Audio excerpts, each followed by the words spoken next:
फ्रान्सला जाऊ किंवा इटलीला जाऊ, आमदारांच्या हॉटेल बुकिंगवर जितेंद्र आव्हाड यांनी हे वक्तव्य केलेलं आहे। तर जितेंद्र आव्हाडांना प्रवीण दरेकरांनी जोरदार टोला लगावलाय। जितेंद्र आव्हाडांनी आकलन करून वक्तव्य करावीत असं दरेकर म्हणाले। आव्हाडांनी फ्रान्समध्ये जाऊन निवडणूक लढवावी आणि तेथील प्रमुख व्हावं असा टोला सुद्धा प्रवीण दरेकरांनी लगावलाय।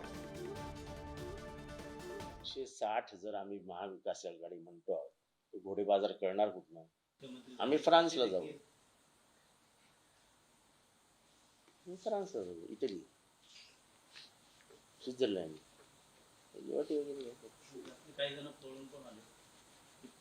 तिथनं पळता येणार नाही म्हणून तर चाललो। आता जितेंद्र आव्हाड यांनी जाऊन फ्रान्सलाच निवडणूक त्या ठिकाणी लढवावी आणि फ्रान्सचा तिकडे प्रमुख व्हावं, मला वाटतं काहीतरी आपलं बोलायचं म्हणून या ठिकाणी बोलतायत। निवडणुकीवर बोललं पाहिजे, नीट त्याचं आकलन विश्लेषण केलं पाहिजे। आता फ्रान्स आणि इथला काय संबंध आहे?